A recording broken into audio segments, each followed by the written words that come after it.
All right, well, welcome everyone to All About Adding Insulation when Re-Siding, otherwise known as AIRS. And before we get started, a shout out to our top tier sponsors and all of those who support our mission, our board of directors, our volunteers, and all of them. And especially to one of our top tier sponsors, Indo Window. As you're talking about improving the performance of existing homes, think about storm windows on the inside. These are window inserts that you can feel warmer in the winter, cooler in the summer, while saving up to 20% on energy bills. Third-party studies show a 10% reduction in air leakage too for whole home upgrades. This is a do-it-yourself window insert made of acrylic panels edged with a soft patented silicone compression tube that presses right into the interior of the window and frames to seal drafts. You can learn more about this product for you and your clients over at indowindows.com. All right, again, welcome everyone to All About Adding Insulation when Re-Siding AIRS. This course is brought to you by the Green Home Institute. The Green Home Institute is a nonprofit with a mission to empower people to make healthier and more sustainable choices in the renovation and construction of the places we live. We are a small but mighty team. I'll be your moderator today. I'm the education manager, Brett Little. This course is approved, like all of our courses, for multiple continuing education units, including Certified Green Home Professional in Energy, Health, and Materials section, as well as AIA Health, Welfare, and Safety, which may make it applicable to your state-based design or contractor license, and Certified Passive House Consultant. You can grab that code right at the end. So Patty, it's really exciting to have you on. I think we've had some folks on in the past from the Pacific Northwest Laboratories, so it's always good to have you all back and talk about what you're up to, what you're doing. And really important topics. We need to improve millions of existing homes in our country to decarbonize immediately and make them better and healthier. So it's exciting to see what you have to offer to discuss that today. And thanks for joining us, and please take it away. Well, thank you so much. I really appreciate it. I've only been at Pacific Northwest National Labs for 2 years now. June was my 2-year anniversary. I came from a private lab before that for 5 or 6 years. And then prior to that, I was a design engineer. I worked for an architectural engineering consultancy firm in Washington, D.C. called Smith Group. And so that was giant commercial buildings. So very, very different. But I've had a really fun career, and I've enjoyed every place I've worked and every project I've worked on. Brett, can you just confirm that you can see the screen? We're good to go. Excellent. Okay, so I've got about 40 slides. We'll try to roll through them pretty fast, but I will stop at any point. Brett's going to be our moderator, and he'll let me know if there are any questions in the chat. By the way, I didn't realize how many people would be on, or that it would be such a broad range, so my bad. But I saw a lot of people shouting out where they're from. If more of you could put that in the chat, I'd love it, because we are going to take a few poll questions. And since I'm a researcher, everything always shows up in a technical report someplace. So I would love to be able to say what kind of a range of the country we had represented with these poll answers. That would be super cool. Adding insulation when re-siding. You may have heard of it before, or you may have seen it in practice, but not heard it called anything. And in fact, we're not doing anything new. It's been done all around the country for a very long period of time. And there's a really good reason to do that. If we want to just upgrade our walls, make everything tidier, more moisture durable, improve our thermal comfort, improve noise, we can do that. We can do that at any moment in time. But if you want to do it from the outside with rigid insulation, which is nice because it gives you this uniform, continuous, monolithic barrier from top to bottom, it's very expensive to move that siding. So synergistically, we like to attach it to the idea of a re-siding project that's already been planned. So as we go through here, keep that in mind, that we're hoping to sort of slide ourselves into that decision point when a customer or a contractor determines what they want to do with the wall because it's time to replace the siding. As we go through, you can see the 4 questions that we're kind of aiming for from an educational point of view. We want to make sure that you understand all the benefits of what I'm describing here. And I want you to understand that there are some variations based on the climate zone where you might want to do it. You might choose a different material, you might choose a different thickness, you might choose a slightly different order of operations, you might end up with different starting conditions. And of course, you want to fine tune it to the thermal performance that you need in your location. So, The real target here is older existing houses. As Brett mentioned, there are millions. In fact, I think there's about 50 million that were built prior to 1992. So there's a ton of opportunity out there to make life better for homeowners and to reduce energy use all across the nation. And of course, it doesn't come without a cost. So everybody also wants to know that information. And we'll get to that a little bit in kind of general terms, because of course, there's a lot of variation across the country. Here's the giant team that we have working from several of the major labs. At the top, you see PNNL. I'm there, Patty Gunderson, I'm the PI and the PM on the project, but we've got a lot of other people. When we get done with all this, we're going to roll it out into what we call a campaign. We've got campaigns for windows, we've got campaigns for lighting. The lighting campaign especially has been immensely not just popular, but successful. PNNL was a major part of getting LEDs to be the ubiquitous bulb in the nation. And so hopefully we can do something similar with this. We have ONL partners and NREL partners. They're helping us with a lot of simulations and data gathering. And specifically at ONL, we're going to be monitoring some wall assemblies for moisture durability. Well, as you may or may not know, we've got a really hard row ahead of us. We're all enduring climate change right now. A lot of you have been sweating more than normal over the course of the summer, and disasters just in general are becoming broader, more widespread, and more difficult to deal with. The United States federal government has had a desire to impact climate change for quite a while. The Department of Energy very specifically, and DOE is typically our client whenever we're doing something that has to do with building energy reductions. Their goal is to decarbonize the building stock by 2050. And you just heard earlier, Habitat for Humanity is aiming to electrify. That is an important first step in achieving decarbonizations. When you want to electrify homes, you kind of have to deal with the envelope first. You can't just jump in with some mini split system that's going to give you SEER 30. You got to do as much as you can with the envelope, improving that enclosure before you invest in the really good equipment, because you also want to right size that equipment, right? So we also want to reduce energy use in existing housing stock, that 50 million or so that I told you about that's pre-1989. 40% by 2030. That is a terrible, difficult goal. That's a really hard goal. They don't seem to be backing off on that goal. So we've got a lot of work ahead of ourselves. Between the three labs that I showed you earlier, we do a lot of research to try to figure out what are the best approaches for existing houses. Because on the one hand, it's not cookie cutter. On the other hand, we can't come up with 50 million discrete solutions, right? As it turns out, adding some sort of exterior continuous insulation always ends up in the top handful of solutions, no matter how we cut that analysis.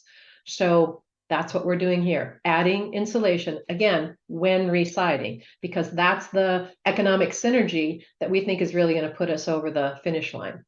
So during a typical re-siding project, normally you would just take off the siding, you'd maybe solve any kind of problems that you've got with the sheathing or the enclosure. If you've got any kind of moisture problems or degradation, you might replace some materials, and then you go right back on with siding, maybe fan fold first and then siding.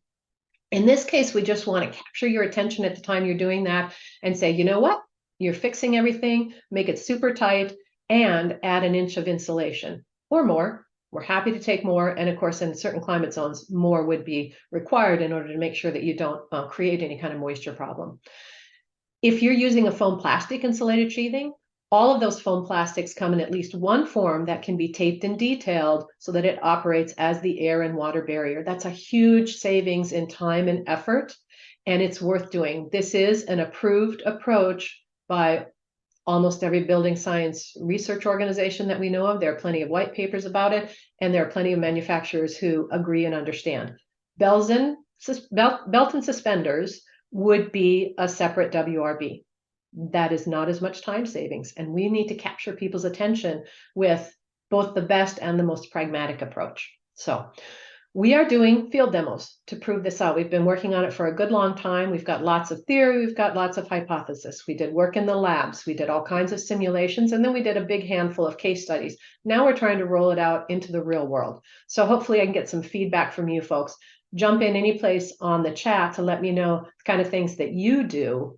In fact, now would be a good time for that first poll, Brett. Let's put that up and see what they answer. I'm really curious to know where you guys find your re-siding customers, if you do that work at all. If you don't do the work at all, I think we've got a spot in there that you can say other, but or put it in the chat. I don't do this kind of work, but I'm interested in learning. So first of all, how do you find customers for re-siding? That's been really important for us to understand. Where do we find these people who are prepared to make that decision so that we can get the right information to them at the right time so that they can actually have a chance to upgrade their walls without too much added expense.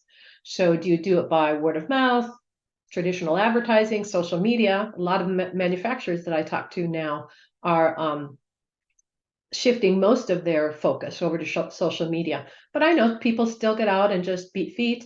And if you're doing a job in a neighborhood, maybe you take that opportunity to hand out postcards or calling cards to let the neighbors know what you're doing and why. Any of this information is useful to us. And then secondarily, when homeowners decide to re-side, if you're doing that work for them and they've signed a contract, do you know why? If you do know why, I'd love to find out. There's all kinds of reasons people may choose. I think there's a couple of answers you might have to scroll down. Okay, can that stay up in the background a little bit, or do we need to shut it down, Brett? Yeah, we can keep it up, assuming someone can let me know it's not blocking the PowerPoint. Okay, I X'd it for me. So I think we're good. We're going to do about 50 of these field demos. We're probably up to 30 or 35. So there may be some of you guys on this phone call who are interested in maybe participating in some of this research. If that's the case, make sure that you give me a call or an email at the end of this. Why would we want to do this? Well, you know, with all energy upgrades, we kind of get in the habit, and it turns out to be counterproductive in some cases, of saying, oh, it will pay for itself. Energy upgrades very seldom pay for themselves. They can reduce your utility bills, and so sometimes they can reduce their own first cost over time, but they almost never pay for themselves in anything like what a homeowner would expect, which is typically 2 to 3 years. You know, NAHB's hallmark is 10 years. So it's very difficult for that to happen, but there are a lot of other really great advantages. So for one thing, for those of you who understand and have utilized exterior continuous insulation before, you know that it really reduces thermal bridging, and it provides a very even layer of thermal transfer. And that sort of standard temperature that you experience inside a building is really an important factor of thermal comfort. Yes, it does save some energy and reduce utility bills, and that's going to be important for cost and important for carbon considerations in the future. But it's not any more important than making a homeowner happy. You know, there's a bunch of things that they'll do to their house, granite countertops, jacuzzi tubs, that are never going to pay for themselves, and they do it just because it's a nicer way to live. And that's our main message here too. Improves thermal and moisture performance. First of all, it gives you an opportunity to fix everything before you wrap it up tight, right? But reducing air infiltration, which is an important component of this, really makes for a much better performing envelope. And if we go to for 1 inch or so, we can very typically use off-the-shelf trims and moldings. And almost every manufacturer agrees that 1 inch is not a logistical problem, doesn't interfere with any sort of warranties. And then there are some amelioration efforts that you can do if you want to go more than 1 inch. I'm going to skip this one. I'm not going to skip it, but I'm going to go pretty fast on this one. I don't know how many of you guys are out there, like on the sales side, of trying to figure out how to convince people to reside their house just as the starting point, or to upgrade their walls as a sort of more in-depth effort. We call this push and pull, or marketing and demand. So if we do it from the contractor side or from the manufacturer side, we're sort of pushing it out into the market. If we do it from the homeowner outreach side, we're kind of prompting them to pull, as in request that from the contractors and the manufacturers. And there's room for both of those efforts in this project. Ton of people reside their houses every year. Almost none of them bother to add exterior rigid insulation.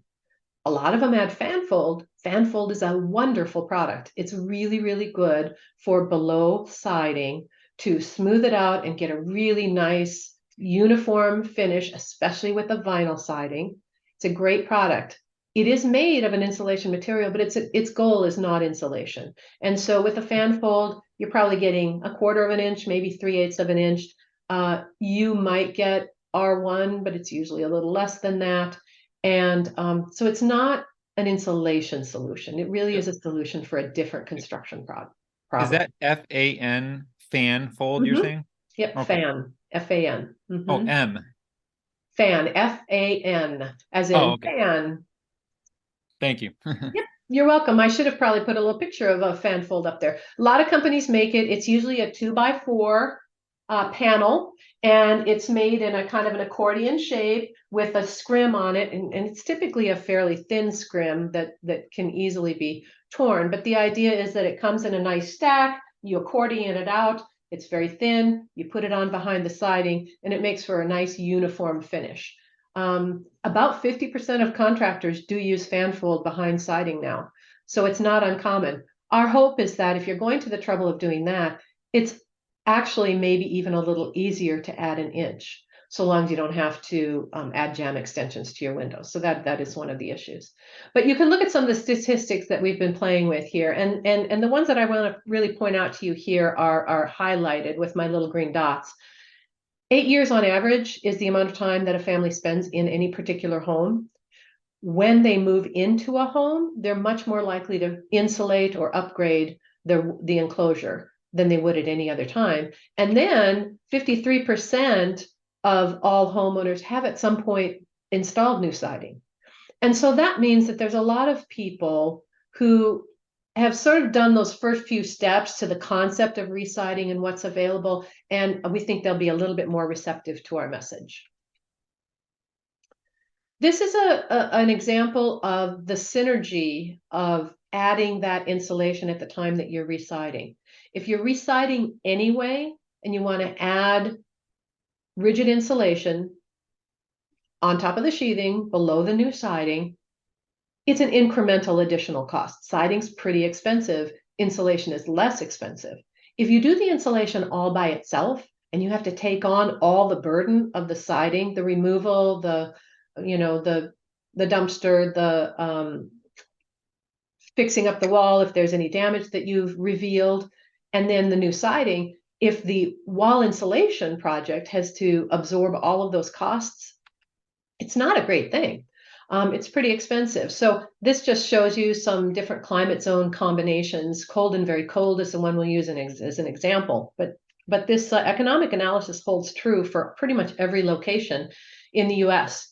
On the top there, you see if you're adding 1 inch of rigid polyiso, which is about R6 per inch.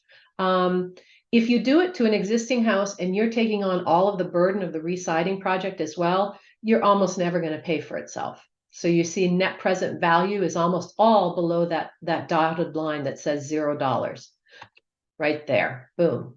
But if you do it as an incremental added cost, when you've already taken on the residing job, the customer has already decided they're going to do it. It's old, it's ugly, it's damaged, whatever. They've made that decision and they've invested that money. We capture their attention at the point in time where they're going to do that project. Now they can add the insulation for a much lower cost, and the insulation portion becomes a net present value of above 0, which is a great thing. So how much opportunity is there across the United States? There's actually a ton of opportunity. And you can see from these numbers on the left-hand side, we've got the annual site energy savings. On the right side is the annual site utility bill savings. So DOE is more interested in saving overall energy dollars because that represents actual kilowatts or BTUs. On the right-hand side, utilities, that's what customers care about, right? But there's tons of opportunity anywhere from the mixed humid up to the cold. So say climate zone 3 on up to climate zone 5 and 6. There's a lot going on there. By the way, anybody on the call would have intuited this or already knew it to your very core. The worse the wall is when you start out, the more impact that first level of added insulation is going to give you. So if we start with an uninsulated wood stud or an uninsulated CMU block, adding that rigid insulation to the outside can really make a huge difference. And it's not trivial in terms of the amount of dollars that you can save from a homeowner's point of view. So again, we're trying to lead with the idea that you're going to make your wall better, your wall more durable, and you're going to make yourself much more comfortable inside. but you're also going to save some money. Here's just an example of sort of the eligibility across the United States. Like, where would this solution be applicable? So at the top, you see total simulation runs. It's that first column in green. And then the next 3 columns describe the kind of intervention. And so you can see that exterior continuous insulation plus the residing. Then we'd go to a straight window upgrade, and then any combination of a window upgrade plus continuous insulation. And and again, cold and very cold, mixed humid, tons of opportunity there. Lots and lots of houses that are just ripe for this change. Here's our advisory group. You can see that we've got all kinds of manufacturers on board, but even more importantly, we've got a lot of local field demonstration partners. The first 4 that you see listed there, River City Housing, Jerusalem Farm, Appalachia Service Project, the first 3, are all local nonprofits. I think they're all in climate zone 3 or 4 that have been remarkably receptive to our message. When we first started this, we thought contractors might be the right toe in the door. For various reasons, that didn't pan out as quickly or as symbiotically as we had hoped. But low-income local organizations, nonprofit local organizations whose clientele is low-income homeowners or people who are preparing to get into housing, they have been completely receptive to all of those rationale, those decision points that I told you about. So what kind of things are we doing when we're trying to get people to enroll? Well, eventually we're going to be to the point where we've hit our mark of 50 and we're not enrolling anymore, but then we're going to roll over to the campaign and ask them to see how can we encourage folks to just use this as a part of their standard marketing practice as a contractor, as a builder, as a remodeler, that kind of thing. So we've developed a lot of content. We've got postcards, we've got 1-page explainers, we've got a web page, and we have these flyers that you see here on the right. And so we have been sending out postcards and sort of beefing up all of our relationships. I would be very happy to talk to anybody who's on the call today if you have an idea of a local nonprofit that might be interested in hearing from us, or if you yourself think that you'd like to adopt this process. We can easily turn over a lot of the postcards and flyers that we've made with a nice little spot where you can plug in your own logo. And there's an example of the postcard. And again, it's a pretty straightforward premise. We're expecting to add 1 inch or more of rigid insulated sheathing. We're going to tape and detail it to act as the air and water barrier. And it's just a very pragmatic solution that provides a lot of bang for your buck. Well, we don't do this sort of handing out money to make this big upgrade for nothing. We want to make sure that we gather some data, right? That's why PN&L exists, and that's what DOE pays us for. So the performance data that we're going to want from any of these houses that participate, first of all, we're going to try to do a blower door, and if the exterior conditions allow, we'll try to do some infrared with it. In a lot of places, we do have some research partners on the ground. Other places, we've got PN&L staff working remotely that could come and do it. Or in some cases, we've got the client, the homeowner, or the contractor is pretty well versed and offers to do that for us. We do need some site observation. We'd really like to see what kind of solutions people are using, especially at the difficult transition points, right? So going around a window, transitioning to the soffit, to the foundation, that's important to us. So lots of photography and videography. And then conversation. So with the contractor, we have an interview. With the homeowners, we have an interview right after it's installed. And then we'll have another interview 12 months later to see, did they notice any difference? Are they more comfortable? Have they saved any money?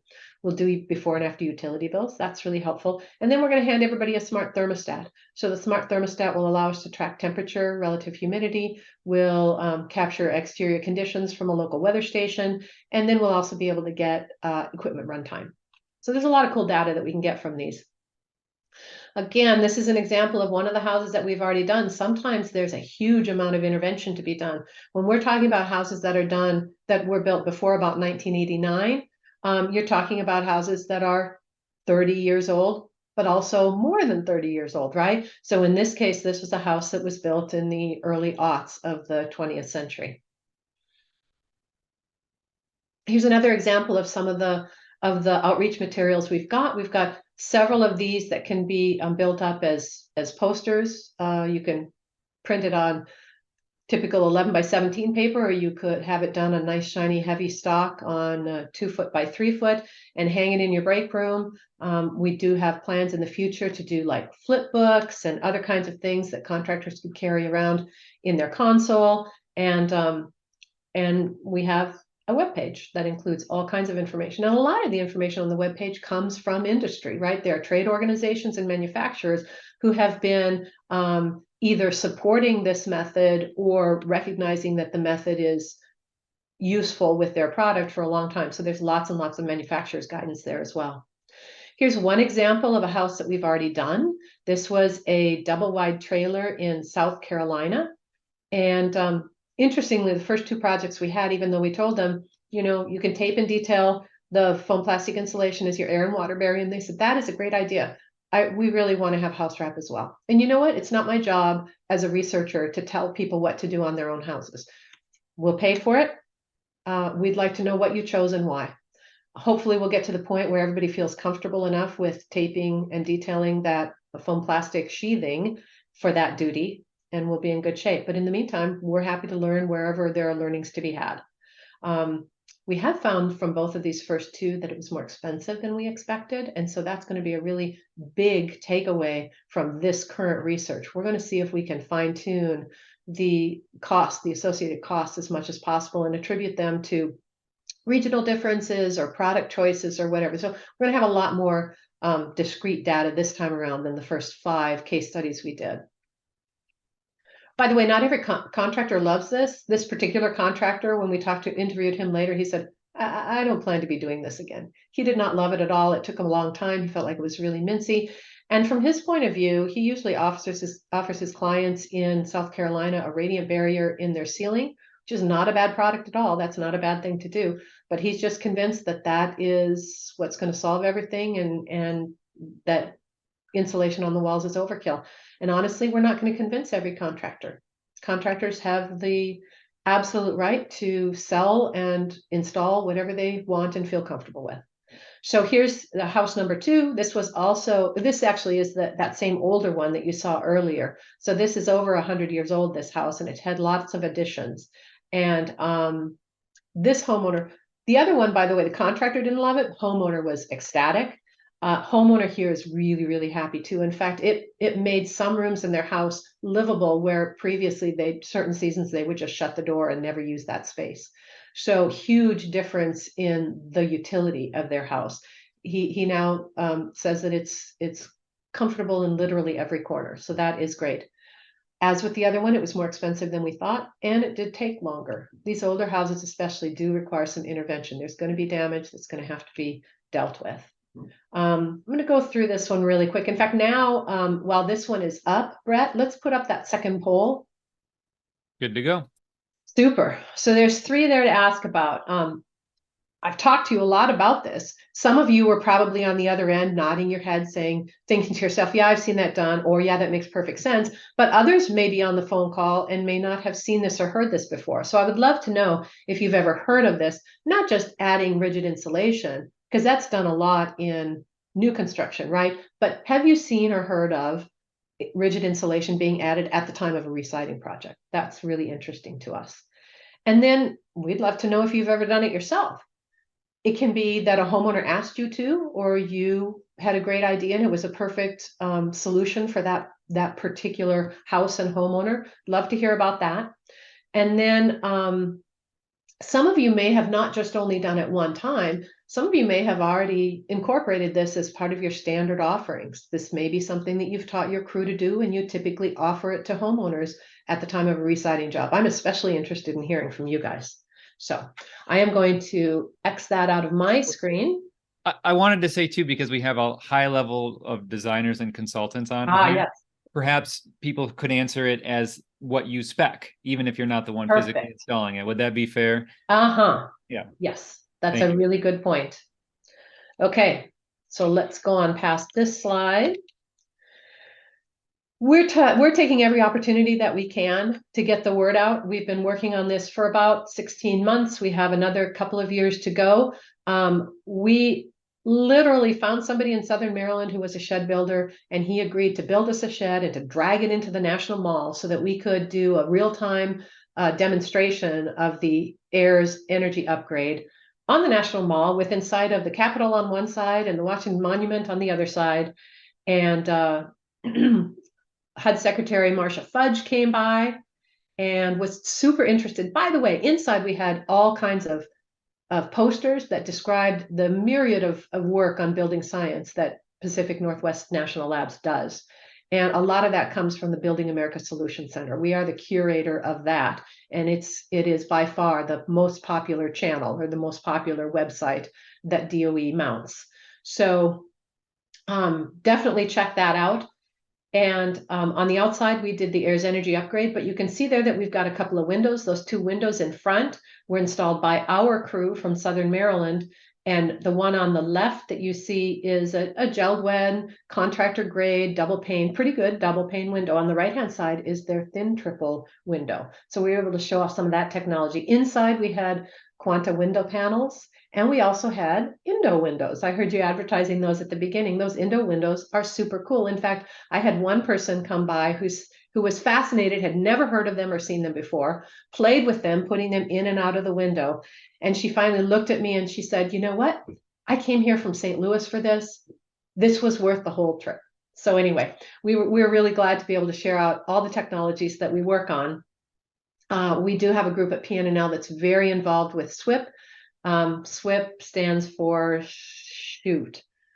You can look it up on PNNL. It's one of our Windows campaigns. And then we also have been involved in standing up the AERC, which is the energy ratings organization for Windows. And yeah, SWIP, the last two ones are insulated panel. So they're very familiar with the Indo window. Okay, so also all of these great partnerships that we've been making with folks from the local nonprofits that I described to you earlier, who are particularly receptive. It's so fun to be part of research because, first of all, you get to talk to a lot of people and you got to do a lot of cool stuff. But sometimes you learn something new that you didn't even expect. So I was going through a slideshow very similar to this with a group from River City Housing in Louisville, Kentucky. Becky Roaring is the name of the gal who runs it. And I was out those green slides where I was showing, you know, when you start out with a really lousy wall, you get a really big bang for your buck, that first amount of insulation that you add.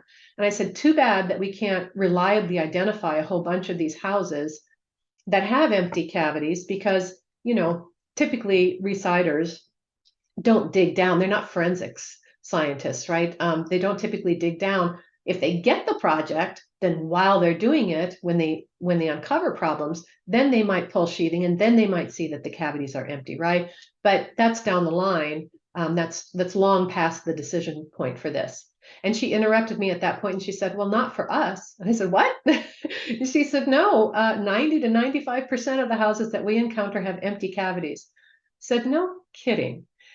I said, how you know, why is it that you know this? And she said, well, you know, we're doing this for low income clients. Our goal is to make the house as good as possible. We're not spending our money on granite countertops or, you know, fancy kind of 2-story anything. She said, we're really looking to make the house as good as possible. So she said, we always check the walls. They're already going to that level of depth, right? So already checking the walls provides her the experience to be able to say, a lot of our walls are empty. Flat out empty. So of course they're going to see an advantage, right? Well, what does she usually do? She usually adds drill and fill dense pack cellulose. I said, oh, Becky, that's a great solution. Like that's a really good product. You get a little bit of, you know, because it's a dense pack, you get a little bit of reduction in air infiltration. People find that it's really warm and you know, you get good sound attenuation. It's a really nice solution. I said, so I don't really want to talk you out of that. I said, but, you know, could we put an extra inch of exterior insulation on a few? She said, sure, we're happy to take more. So we talked a little bit more about that. And I said, well, you know, that only adds you a little bit. I hadn't done this analysis at the time. So that only adds you a little bit. what if instead we just skip the dense packed cellulose? Not that it's a bad product, but just what's the point of doing something on the inside and something on the outside? What if we skip the dense pack and we go straight to the exterior and maybe we do 2 inches or more? And she said, oh, would that save me money? And I said, well, I don't know for sure, Becky, but I can guarantee you the wall would be at least as good. And so sure enough, when I did that, you can see that adding 2 inches of polyiso only, just polyiso by itself. This one right here is polyiso. Site energy savings, it's actually a little bit better than the dense pack, right? So we're leaving those cavities empty. We add 2 inches on the outside of our 6 per inch polyiso, and we get a better wall. And you've done it all from the outside. And then for fun, I thought, well, what if we did 2 inches plus the dense pack? You know what? It's almost not a difference, right? That's in the noise. That's in the noise. So everybody here knows probably that all of these interventions that have to do with adding insulation are all asymptotic, right? You add some and you get a good bang for your buck. You add a little bit more and you got some more, right? But it starts to fall off. And pretty soon you're approaching that line, which you never reach, and you're throwing money, and you're not making it any better, which is one of the reasons that there's such a strong case to be made for improving windows. We know how to improve walls, right? But windows are this giant black hole in the side of your building. And so you should always spend some money to improve your windows. But the same is true if you have an empty wall cavity, right? Don't leave those walls empty, but you don't have to do it in the traditional way. So this is asymptotic. We see that, we're getting to the point where we're adding a full wall cavity, 3.5 inches of dense packed cellulose, and we saved 0.8 MMBTU per year, right? So that is an example of asymptotic behavior. We're kind of flattening out. So the other Patty, question, yeah. You had mentioned dense packing and blowing in or drill and fill cellulose. I assume you're talking about drill and fill, right? Not tearing the interior walls, but drill and fill. Yep. Yeah. So I'm curious, we've been hearing more and more that if drill and fill isn't done correct with the full exterior water management package, it could actually cause significant durability problems, moisture problems. And so I guess just in that vein, is then not an exterior insulation solution more than just these energy savings really the way to go for durability? I mean, I don't know if you're going to get into more water management and durability. There are a ton of questions and comments on that. And so I don't want to get too far ahead if you're going to get into that. But just since you brought up, you said drill and fill is great, you should do it. But I just wanted to get a little more context because, I've been hearing perhaps it's not so great. So the cellulose is good in a number of ways. It can act a little bit as a moisture battery. So it can accept a little bit of water vapor and then breathe it back out. That's not the right term, but into the interior. What's more difficult, and so that's pretty good. And moisture vapor can transfer across that whole assembly too. You could add, a vapor permeable, moisture resistant, bulk water resistant WRB, but a vapor permeable one. And you could have what's basically called a vapor open wall, or pretty close to that. Dense packed cellulose, the cellulose itself is permeable to some degree. The denser it gets, the more that's reduced, right? If we then add the rigid insulation on the outside, now all of a sudden we've added a nearly impermeable layer. And so that's actually not a great, I wouldn't really like this one here. This one here. I wouldn't mind this one, because with 2 inches on the outside, we're always going to maintain a temperature in the wall cavity where that cellulose is that's going to be always above dew point, right? But if we had 1 inch on the outside, we're not protecting that cavity's temperature quite as much. And so I would think that would be a little bit of a problem. We're trying to pay attention to the climate zones where we're making these recommendations. And so anytime we do something like this that would be somewhat non-standard, we would always do a WUFI analysis to make sure that we're not introducing some sort of a problem. But honestly, with respect to the best wall, yeah, we got some thumbs up, great. With respect to the best wall, one of the advantages is that it sort of matches Joe Stiebrick's perfect wall configuration, right? Where you've got all the structure all by itself and every other control layer outboard of that. And so the structure is very, very, very well protected. And in this case, the rigid exterior insulation would be doing the duty of 3 different control layers, right? Air, water, and thermal. And because most of them are also, very low vapor permeability, the only way that you can get away with that is making sure that, not the only way, but a really good way to ameliorate that is to make sure that that cavity is empty. So it should be an amazingly good performing wall. I mean, I had some phone calls with Kota Ueno at Building Science Corporation, Andre Desjardins and Anthony Aldikowitz and I at ORNL talked about this. And, not one of us felt like we had to do a woofie simulation on this wall right here. We will, right? I haven't done it, but we will. But we all feel utter confidence that this is an incredibly resilient wall right here. And I think that there are some other advantages beyond just its durability. So for instance, we do think that there will be a little bit of a premium. She gave me the pricing that they've got for dense pack right now with their current contractor. I looked at her and I said, oh gosh, that seems really low. I don't think we can match that price with exterior insulation. But it turns out they're doing drill and fill, right? So they're punching holes using a hole saw to put holes in the drywall and then drilling and filling. They have to go back and patch those and paint them. So I said, does that include all that work to patch and paint? She said, oh no, we're doing so much work anyway in the houses that we've already got a drywaller and a painter coming. So they're just absorbing those bits. I said, oh, well, you're still paying for it then. It's just not in that line item. She said, you're right. So anyway, we think there might be about $1 delta, $1 premium per square foot. So, it could be $600, could be $1,200. What would you be getting for that premium? Well, this is something that we never anticipated, but I think this is absolutely true. Flood resilience. Again, not to name drop too much, but Building Science Corporation and Joe have done a fair amount of exploration of ways to make existing buildings or new construction more resilient to floods. And one of them is to skip cavity insulation that would wick and hold water and be a devil to clean up and just focus on exterior insulation. So that's one thing.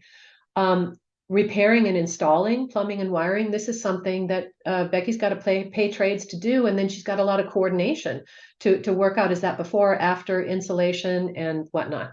By the way, a lot of their plumbing piping is kind of bucked up right against the inside of the exterior sheathing. Well, if we put 2 inches of rigid foam on the outside of that, I think our concerns about freeze-thaw cycle, freezing pipes and bursts is probably going to be going away. They work with a low-income clientele, often who have children, often have multiple jobs. The more they can stay on the outside of a building, the better off they are. And then, finally, drill and fill cellulose is great, but you're working with wall cavities. You're not getting to the belly band if it's a 2-story house. You can't touch the rim joist. There's a lot of other places that you just can't get to. So full coverage with the continuous exterior insulation is really going to be an advantage. So we're pretty excited about that. So we continue to take information from our field demos and pop them into every kind of consumer outreach material we can find. But one of the most important ones is installation procedures, right? And you guys have already been asking some about this. And so I've got about 10 or 15 slides. We'll just go over the most basic stuff. But this has been vetted by advisory group. They've touched a lot of this stuff and given us advice on how they would rather we talk about it. A lot of it's pretty basic, right? You guys know if you're going to reside a house, you're going to probably tear it all up. A very small handful of houses do put new siding over the top of old siding. It's not typically done. And we would not recommend it in this case because it's not in our wheelhouse to recommend hiding problems. So we would expect you to take the siding off. And then we would expect you to fix any problems. You could use some sort of a spray foam. I need to gather more photos to change out some of these, but actually the manufacturer advisory group would really prefer that we don't use spray foam for this particular application, because there are other solutions like foam backer rod that would allow you to very immediately work with it. Whereas with a spray foam application, you'd have to wait till it cures, which is probably going to be the next day. So fill all those openings and make everything right. And if you found any damage, then repair the damage, repair the thing that caused the damage, right? And then replace the materials. So I can't see past my, oh, here I can see it. What if there's already building wrap? If already building wrap is there and it's in decent shape, we would never ask you to take it down. That's fine. Building wrap doesn't take up much space and it's doing something. So you might as well leave it there. If it has some damage, you can tape it, right? If it doesn't have any, you can make the rigid foam be the air and water barrier. Now that's not going to work if you're using a non-plastic rigid insulation, and a lot of people prefer that. You could use cork, hemp, wood fiber, right? Timber HP is going to be producing that off their line pretty soon. Mineral wool, right? There's a number of US manufacturers of mineral wool. So there are non-plastic choices. If you choose one of them, then you're going to want to have an independent WRB. It could be liquid applied, it could be, a sheet goods WRB, but you're going to want to tape and detail that part as your air and water barrier. But if it's a rigid foam, you can tape and detail that. Now, EPS, you're going to want to make sure that it has some sort of a scrim on it. It's got to have a laminated surface. Okay. Just to be clear, if someone is using the non-plastic approach and already has building wrap, does that building wrap need to be removed? Nope, you can leave it there unless, even if it's in lousy shape, if it's so lousy that you can't tape it and fix it so that it can properly perform as the air and water barrier, then I would say just put on another layer over the top of it. You're going to be using staples, right? And so it's not like you'll tape the new layer to itself, not to the old stuff. So yeah, we're trying to be as pragmatic as possible, right? There's nothing wrong with leaving it there. It's expensive and time consuming to take it off. So if somebody wants to take it off because that's just the way they roll, that's fine. But we are trying to be very pragmatic and to really honor the homeowner's dollar. So that's the deal. Sometimes there are gaps at the foundation. Definitely fill those. Here's another one where foam backer rod would be a really good solution. It might be narrow enough that you can use caulk. Either of those won't require the cure time that spray foam does, but spray foam does expand. So if you've got the time, it's a really great product. It's just, again, we're trying to be cognizant of the amount of time it takes, and time is money. Some windows do not have flanges, right? Some windows may be any windows or projecting windows, outie windows, right? But they may have real gaps there. This is your opportunity to fill those gaps. If you do use spray foam, make sure it's the low expansion. Again, there's other penetrations. And again, these are old cartoons that we made prior to getting some of the feedback from the manufacturers. So just keep that in mind with all of these. Spray foam works great. You have to wait for it to cure. If you can find something else, that's wonderful. But make sure that you seal all your penetrations. And sometimes that involves a liquid applied flashing. Sometimes you can get a gasket sleeves, and then you can flash tape those, do some counter flashing, and that works out great too. But we're looking for every place that's going to be a problem. At the foundation, we absolutely recommend drip edges, and we recommend drip caps at the headers of windows. Honestly, the rationale there is just, why ask chemistry or a malleable product to do something that an actual physical device can do even better? There are lots of ways, if you're doing residing, you've already got a break on site, right? So, and you've got the coil stock. So you might as well add these kind of components that are going to really be the most effective for bulk water. Okay. And then once you install them, you're always going to have a leading edge transition to direct water that may wash down a surface, and you want to deal with capillary action or capillary action, however you say it. Also, this is the time to think about putting an insect screen, because even though insects don't typically eat foam plastic insulations, sometimes they like to live in them. So there's no sense giving them a home. This is kind of a typical installation. If you have a flanged window that's been installed directly to the sheathing, not all windows are like that, as I mentioned, but a lot of them are. So it's nice to know. All our manufacturers love liquid applied flashing for this point. If you use a self-adhered membrane or some sort of really nice sticky flashing tape, that's great. If it has any thickness, just recognize that at the top, at that header piece, you're going to have a little bit of a shelf. I know it's tiny, but it is a little bit of a shelf, and there's no reason to ask water to sit there. So you're going to want to find some way with like a little bead of caulk in your finger to just make sure that you smooth down that leading edge. This is the time to add again a physical device to direct bulk water. That's your best bet. So you can see how it's installed here over the top of the liquid flashing that goes all the way around the flanged window. And by the way, when you're applying either the tape or the liquid applied, see if you can roll it up onto the front face of your window. Again, there's no sense in developing like a little channel where water wants to sit. It's an easy thing to do while you're in there. We're trying to avoid asking you to take extra time on some of the big things, like a secondary WRB, and encourage you to take a little extra time on these small things that can have a really big impact. So if windows are flangeless, there are just some other ways that you have to deal with it. Honestly, this is one of the things that we're really hoping to learn from these 50 field demos. Different people deal with windows in a different way. There are tons of products out on the market. Almost everything involves a really high quality caulk or flashing tape. Most people understand the concept of shingling these layers so that we direct bulk water out and down all the time. But we're interested in seeing all kinds of homemade great solutions in the field, and we will be documenting them as we go. Don't forget that, you know, if you're applying something like directly to sheathing or directly to like a PVC window or other kind of trim, you want to make sure that it's clean and dry.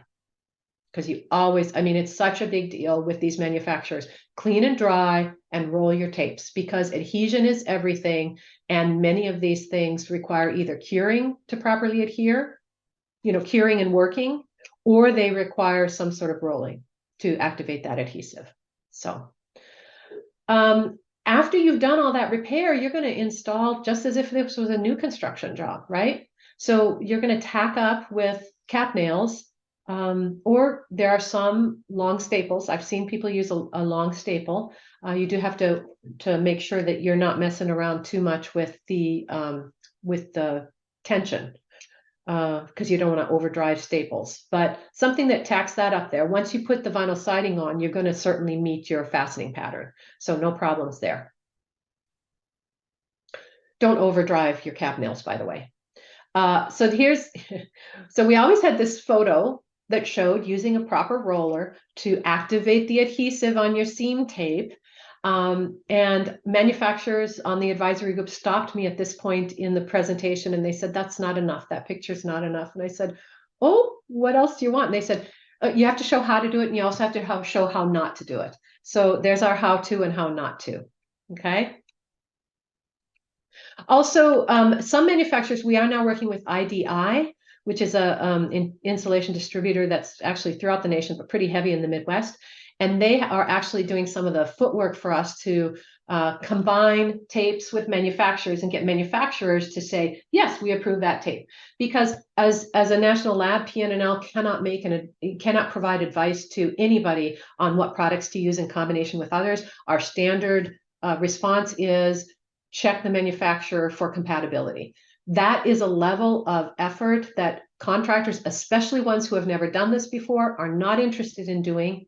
And so we're trying to find ways to ease that burden. And so IDI has very generously said, you know, they couldn't do a complete review of every possible tape and foam combination on the market, but they certainly could provide combinations of things that they offer through their retail catalog. And so they're working with manufacturers and both foam, plastic, and tape to come up with some combinations that we can just, you know, we can just point to somebody else and say, this manufacturer has said this. And, you know, that offer is open to all manufacturers. Okay. Dealing with windows is the toughest thing about this whole project. Sometimes windows are not projecting far enough to accommodate this additional inch, or maybe more than an inch, right? So that's part of the review. We are coming out with some decision trees. And so, gosh, Brad, I didn't realize it was taking so much time. Let's skip through these. It's really important. to detail your windows. Flashing is super important. Make sure that you skip flash where necessary. Make sure you get good heat adhesion. Make sure that you shingle wherever necessary. Don't forget the drip cap, okay? And then you're done. So we talked about all of these things that we'd like you to learn. I hope that you did learn some of them. If some of these are not clear to you, I hope you ask me some questions. Brett told me that sometimes people like to stay on and ask questions. Sorry this took so long. I hope it was useful. I am very happy to answer any questions that you have. Or have a conversation if Brett wants to open it up that way. Yeah, thank you so much, Patty. And real quick before we get into those questions, as a reminder, this session is being recorded and will be available for you to rewatch, share on social media. Some people do that. We appreciate when you post that. Catch anything you missed or share it with a friend or a colleague so you can subscribe at our YouTube channel or check back in a week when it is available. For those of you looking for your continuing education who are watching this in the future, not right now, but on demand, take your quiz with an 80% passing rate and you will receive your certificate. For those of you here today, check your spam at certs@gutenbergcerts.com over the next couple of days. You'll receive your continuing education certificate as long as you were logged in appropriately. And as always, a huge thanks to our board of directors, our volunteers, our executive director, Jose Reyna, our nearly 300 members, and all of our sponsors, especially our top tier sponsors, Rheem and Mitsubishi, who have helping you electrify your homes and buildings and clients' projects to build a better product. So I think, Patty, the biggest question that we want to answer before everyone has to head out is, as far as at least right now, the ongoing study, what is the availability, of that study? How long will it be open for people to get I probably have another 12 to 15. It would be great if we could get them done in this calendar year, but it's not required. When the money's gone, the money will be gone. We're expecting, right now we're able to reimburse up to $5,000 for materials only, but the materials can cover the insulation, any kind of incidentals, caulks, fasteners, flashing, whatever. And it can even cover some of the residing aspects, but it can only be materials. We can't cover labor. And so I just kind of want to go back to some key things you had mentioned. It sounds like out of your initial studies, you're perhaps hearing that in some cases, well, this is costing more than what people expected, maybe a little bit harder. Is just general inflation playing a role in that, or is that something else going on? We noticed that even before we started hearing all the stories about inflation rising. I think it's a COVID thing. I think it was a result of construction supply chains really being impacted. Even now, there's a remarkably uneven availability across the nation of certain types, or maybe you can get polyiso in 1 inch, but you can't get it in 2 inches, but you can get EPS in 2 inches, right? And some places certain brands are available or not. We're really hoping to understand more about that, because honestly, we had the client in Louisville, Kentucky, one of the ones that you saw. He had to drive 30 minutes out of his way to find cap nails that were long enough to capture the 1 inch of extra foam plus, hit sheathing. Yeah. And if people have to drive or look around, they're just not going to do this. Right. Yeah. That's true. I mean, that goes for any product, right? If it's not easy to obtain, right? That's a whole other thing, right? If you can't get the product, certainly it's going to be difficult to convince people to do it. So let's talk about, let's stay on the question of cost there. For existing homes under the Inflation Reduction Act, there are 3 different opportunities, and we've covered this before, you all, and so you can check it out, and there'll be more information as the states pass these laws, right? But at the very end of the day, I'm curious. It seems like there are air sealing and insulation rebates and tax credits, which I assume apply to this. But then the other question is, I think of like the modeled approach, right? Or the energy modeled approach that can net people anywhere from $4,000 to $8,000. Have you heard any word that if coupled with a siding job, that you could, bring the dollars, right, into the siding, and it could be a part of a component, or because I think it's of benefit to get the cost of your project up, right? So have you heard anything about that? We haven't really explored it, and I haven't heard anything about it. The ones that I know that I've read the language on, different utilities have TRMs, and some part of what we're trying to do is make sure that we sort of canvass the whole nation, and for any utility that doesn't have a TRM for wall upgrades, we make sure it gets in there. And for any TRM that right now reads adding insulation to a cavity, we need to change that language so that exterior insulation is also included. That just means then that the approach would qualify, right? And that's sort of a prescriptive thing. You're right. If somebody were to do an energy model, and there's lots and lots of subject matter experts, HERS raters and others who are qualified by the local utility to do that work.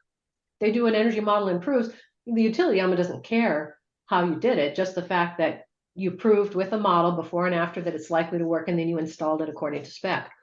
So yeah, that's possible. Whether it can ever be applied to the siding, boy, I think my guess is that there's going to be a lot of pushback on that. Yeah, I don't know what the answer is. Siding is very, very expensive. Right. But and it doesn't inherently save any energy, I suppose. So if you're modeling, that portion won't show up, right? I mean, it wouldn't be. Yeah, and insulated sidings do exist. Right. I don't think I've ever seen one that doesn't utilize EPS rather than XPS or polyiso. EPS is the lowest bang for your buck on a per hour per inch basis. And I mean, you know what vinyl siding profiles look like. And so that insulation layer has these narrow gaps or these narrow areas and the wider areas. And so you do not get a continuously uniform layer. And also you're limited in the thickness of it. So for what it does, it is an exceptionally good product, but its primary goal, again, as with fanfold, is not to really improve energy. And also because of the way it's made, there's no way in the world that you're going to ever detail that as the air and water barrier. Great. Yeah, no, thanks for contrasting insulated siding in that conversation too. So there were a lot of questions again about durability, moisture management. We don't have time to get into every single question one by one, but just overall, again, just speak to some of you went over some of the detailing, which was great. I think a lot of people were saying, hey, why not just throw on a rain screen while you're at it? Oh, sure. Absolutely. Belts and suspenders, right? A rain screen's a great choice. And by the way, people were asking, could you do this in colder climate zones? Yes, you could, but you'd want to increase the thickness, right? But then as soon as you increase the thickness, certain manufacturers of siding say, now you're going to have to put up lath, right? So either you're going to have physical rain screen because you're using a 1x material for lath, or you could use, like a what do they call it? Plastic, like a mat, right? Or a dimple sheet. So all those work, more expensive, right? So again, it's belts and suspenders. This is why I really, really love, sorry, I'm nursing a cold and I was getting ready to have a coughing fit, so I popped in a lozenge. This is why the one in Louisville, Kentucky, with the low-income housing group, River City, and their already empty cavities is so enticing to me, because most of these problems go away when you put all of the insulation on the outside, right? Now, if the manufacturer of the siding cares, I don't think most fiber cement siding manufacturers want you to put it over 2 inches of foam. And I believe the reason is because fiber cement is kind of approaching that 3 pounds per square foot limit on what constitutes a light cladding. And I think that they just worry about, it's a heavy, and so they worry about the fact that that fastener is now cantilevered, and they're probably going to have the failure mode rather than pull out is going to be in bending. So, and bending, anytime their lines warble, that's a callback, right? So I think that's the reason they do it. I don't think it has anything to do with durability. That's my guess. So Um, rain screen is always a great choice, but it's more expensive. Takes time and the product costs money. uh, Another question is just reiterating. I assume you all have recommendations on, uh, the size, right? The inches based on climate zone for moisture management. Is that correct? We do have some recommendations. In general, the Yeah. big one is 1 inch is a really good choice if you're in the mixed humid region. And the mixed humid region covers nearly half of the existing houses. So that's a really good place to start. If it's farther south than that, climate zone 1 or 2, you probably don't need a whole inch. You can probably get away with 3/4 of an inch or half an inch, in which case windows are probably easy peasy. So that's nice. But on the other hand, if you're in those locations, you might really want to think about using all that budget for your windows instead. Shading devices and improved windows is probably going to give you better thermal comfort than what we can do with your walls, unless your walls are currently completely empty. So, and then of course, north of there, you're going to have to think about more insulation. And we will probably come up with some guidance. There is some guidance in the Building America Solutions Center, but we'll probably find a way to point to that directly and then modify it a little bit for the purpose of the AIRS installation. So as you I'm go glad you brought that north up of because climate zone 4, yeah. I was looking at, the last slides and the recommendations you had of installation, and I'm like, this at the end of the day probably needs to be, there needs to be like a draft scope of work or specs sheet, right? That somebody can take and rewrite. And you had mentioned Building America. I always point people back to that. So is that going to be a place where people can find these specifications by chance? It already exists. Yep. That was one of the first things we did. So you can find language that you could drag and drop right into a contract that refers to the order of operations and the scope of work. Great. That's very helpful. I'll send out, Brett, I will send you a link to that later and maybe you can share it out with the attendees today. Yeah. Oh, and why don't we, you had went over a lot of list of benefits, but is there any, I think a big, nice report just came out on sort of comparing energy code resiliency to, right, extreme weather. And so in the event of an outage in both hot or cold, of how long our homes can maintain temperature based on the code, or whether you go passive house, which, clearly wins all. But let's just take and just look at a home, an older home with or without this. Do you have any data on, like, again, how long this can boost resiliency during those outages? We have that actually is an ongoing effort right now in the Building America Solution Center. So we have a new staff member since about 14 months ago who's been really focusing on beefing up all of our resiliency measures and guidance. So if you were to go there now and look for resiliency, you would see new things dropping.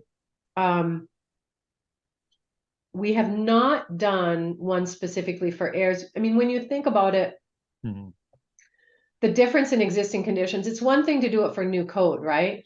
Because the reference point is always the same. It's very different to do it for existing buildings because the existing conditions, the starting point could be so different. And so that ends up being a whole lot of simulations. And I think rather than doing the simulations, we'll probably come up with some just standard guidance that involves a little bit of sleuthing on the part of the contractor or the homeowner to try to figure out what category do they fit in based on what's in their walls or the rest of their building right now. And then did you have a handy comparison on, like, typically what kind of air leakage is reduced on a home? So NGIT, who we worked with off and on throughout this whole project and continue to work with, they did 2 projects. One that was called Reside Tight, where they asked contractors to tape and detail the WRB as the air and water barrier. And then they did before and after blower door testing. And I believe they did 10 homes in the New Jersey area. And they found that even though most homes saw an improvement, it wasn't quite as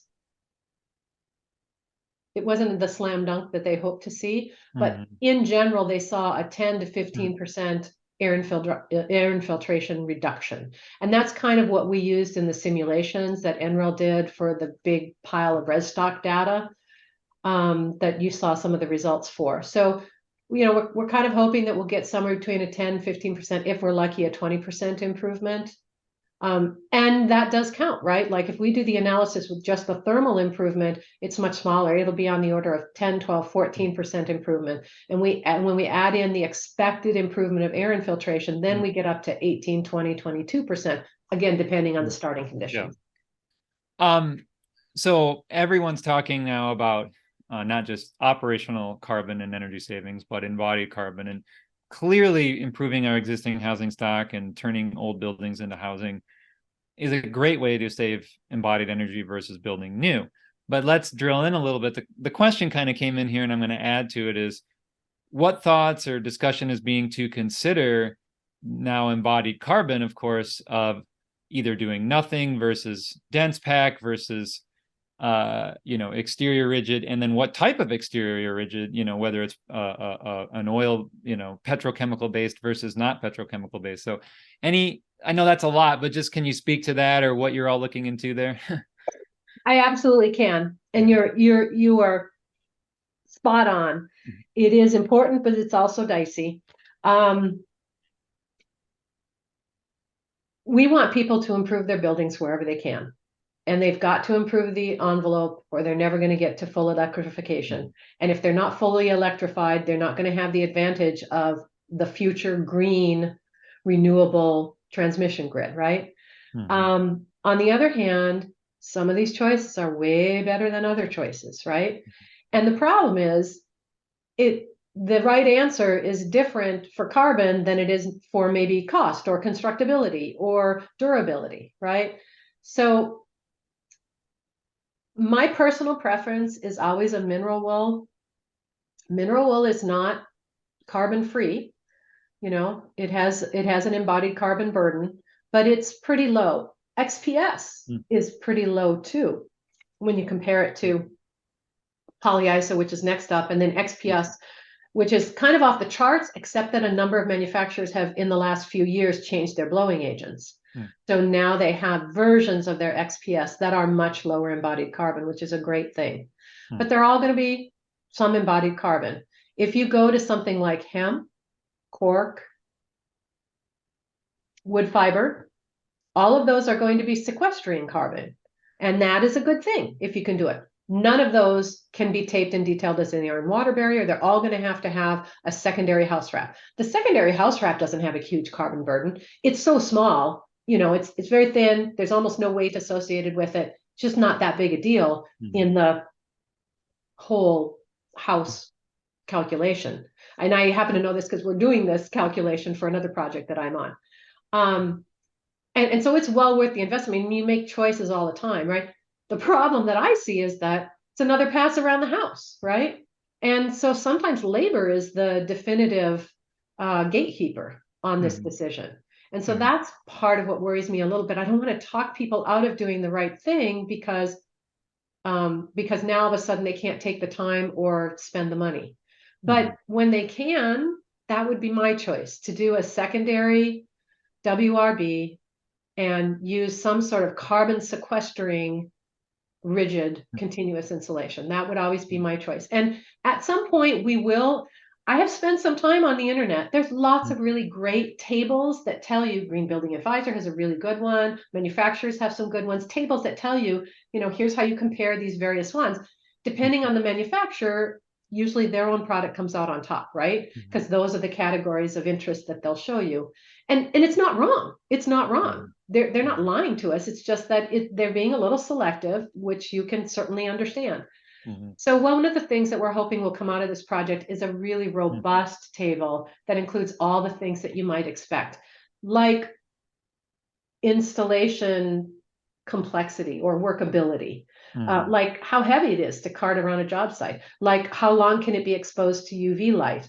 All of these foam plastics are approved from a fire safety point of view for using in a residential building and commercial as well, right? They're all approved, but they behave differently. So, would you prefer to have a foam plastic product that melts or one that chars?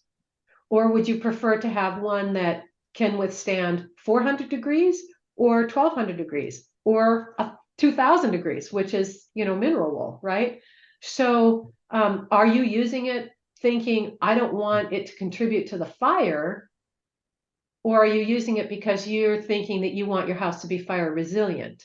And that's actually one of the things that we're thinking about. We Hmm. think that there's opportunity here, just like I showed, I spent a lot of time on one of those, the last slides of the rationale set, talking about there might be some real advantages for River City Housing and other organizations like them to skip the cavity fill entirely and just go to the exterior. And thinking about all those advantages, well, one of them was resilience, right? Flood resilience.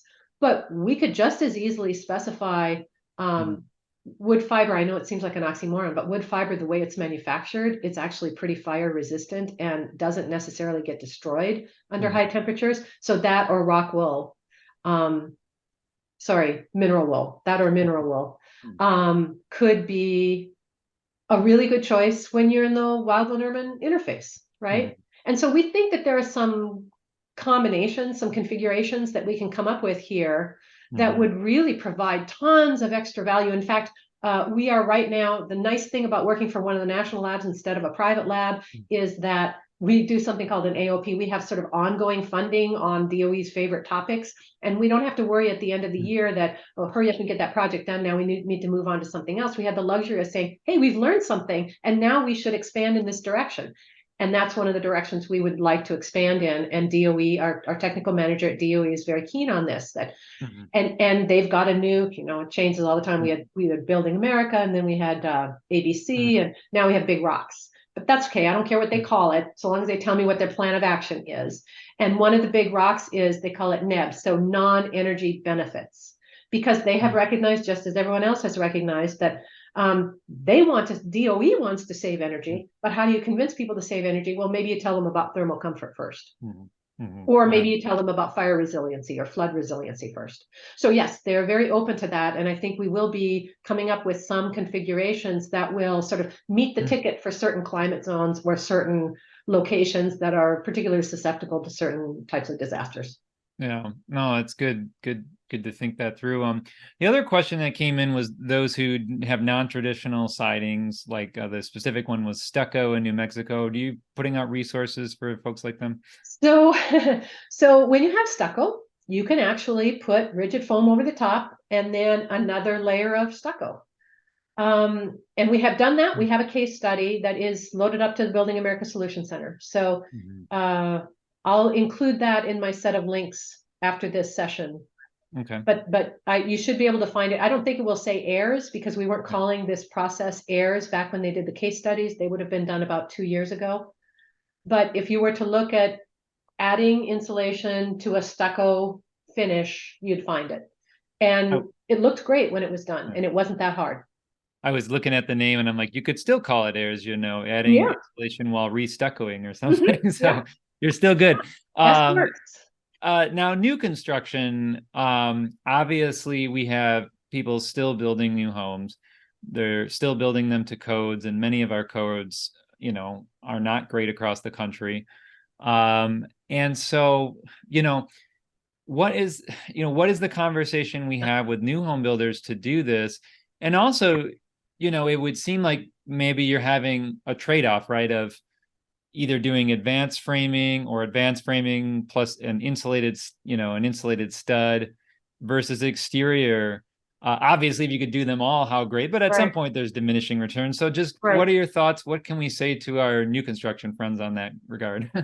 Well, I don't know that anybody would agree with me on my first blush reaction, but it's true. In colder climates, if you're going to do advanced framing with 2x6 framing, you're going to have to be even more careful about that exterior continuous insulation layer, because with that wider stud wall, you're going to have more opportunities to hit dew point. So take a look. I did a temperature profile I did an old project at Home Innovation called Extended Plate Wall, which for new construction is something that I would really recommend. The new code will have extended plate wall as an adoptable appendix. So it's not in the code proper, IRC I'm talking about now. It's not in the code proper, but it will be allowed. The extended plate wall is sort of a hybrid of advanced framing. So it's 2x6 plates at the top and the bottom, and it's 2x4 stud framing. And you can imagine nominally 6 versus 4, 5.5 actual versus 3.5 actual. That leaves you a 2-inch package, a 2-inch gap. You can fit rigid insulation in there of almost any sort, and then and then change up the nailing pattern. We did a whole huge technical study to confirm that we met all of the shear and bending and gravity load requirements for that construction. But that way you can add 2 inches each and every time. It's 1 inch that gets you in trouble. You could add 2 inches. You go to polyiso. It wants to be 15 psi, right? The compressibility matters a certain degree there. But it's a super resilient wall. It's actually better for seismic. And what's cool is you put it in that pocket, then you put the sheathing on the outside. Put the sheathing on the outside, and that means you can now build that wall in a panel factory and deliver it to the site without having that insulation ruined. That insulation is covered by sheathing. Easy to tip those walls into place. They're slightly heavier, but not bad. So if for new construction, if you're looking to how to get more people to add rigid insulation, I would say that's worth a look, because it's a way to get it into the panel factory, and it's a way to get the outside to look how outsides look now. If the sheathing is the first thing that the window installer sees, that the siding contractor sees, so much easier. And the IRC has a separate table. I can't remember what it's called, 301.1, 303.3. It's alliterative. There's a special fastening pattern for what they call lightweight cladding. So that's 3 PSF and lower, but that includes rigid, fiber cement. And using that nailing pattern, you can nail directly to sheathing. You don't have to hit the framing every time. And that is such a time saving, and being able to make it in the factory and then deliver it to the site in good condition, that's huge. So as the newer codes require or encourage more rigid insulation, I would say that is a configuration or a methodology that's worth a second look. We did that work about 4 or 5 years ago. We didn't make much headway with it. Thankfully, a couple of people in industry did not give up on it, and they brought it to the ICC as an appendix. So it's there now, adoptable in your jurisdiction. Did I answer what you were asking? Well, no. That you answered it quite fully. I mean, it kind of reminds me of structurally insulated panels. I mean, is this just a better approach, you think, or? Actually, structural insulated panels, it's a darn shame that they did not take over the market like they should have. It's an amazing product, and it's a crying shame that it has never exceeded about 20% market adoption. It's just a shame. Yeah. And but there are people who are never going to give up on framing, and there are certain framers who are never going to accept the panelized version. They're going to want to build them on site on the deck. Sure. And when that's the case, this extended plate wall is a really good solution. But it does have some bridging. And SIPS has less bridging. SIPS is not bridge less. It's not thermal bridge less, but it has less bridging than the EPW. So honestly, I'm hoping maybe the more stringent new codes will cause people to rethink whether they want to be married to traditional light frame building anymore. Yeah, that does seem to be what may end up happening, which is why that's hard to get them adopted sometimes. So, well, Patty, we are at our time. I really appreciate you and the Pacific Northwest National Laboratories having you come out and spending some extra time with us today, talking through all this. Before we wrap up, where can people go to reach out or learn more, or even still get involved in the study if there's time? Yeah, inside this presentation, there is a link to our webpage. It's just a plain old webpage. It's not a website. It's not full of all kinds of cool capabilities. It literally just scrolls forever, but there's a lot of good stuff there. My contact information is there. My contact information is in this presentation. And so I would say go to the website and send us an email. I was just scrolling through the comments too. Somebody said, This is Michael Rule. He said that he'd been a sustainability consultant since 2008, and he did a reciting project like this in Grand Rapids. By the way, Michael, Grand Rapids is the home of Arn McIntyre, and he did 2 extended plate wall projects for us about 4 years ago. So you may know Arn. I would love to talk to anybody who did a continuous exterior reciting project. I just reworked my IRB, which is an institutional review board that has to do with human subjects. I reworked my permissions so that I can hand out $50 gift cards to people who have done projects like this, who will just sit for a 30 to 40-minute interview with me. So that's an option. I would just love to have a chat with you, and we can reimburse you for your time. It's not at contractor's rates. Sorry about that, but $50 is not nothing. Let's put that in the reminders to everyone too. That'd be great. Will do. I'm sorry I didn't think to say it earlier. No, I appreciate bringing it up and all the research we can bring. So, yep. Well, great, Patty. Thank you so much for your time. We're going to wrap up the session, and we'll see the rest of you next week. Stay cool, stay safe out there, everyone. So thank you so much. Goodbye. Thank you. Bye-bye. Be sure to check out all of our courses available online that you can watch anytime and anywhere to pick up your CEUs. Before you go, make sure to subscribe to us on YouTube to get weekly updates and stay up to date on green building science courses, webinars, and home tours. Thanks again.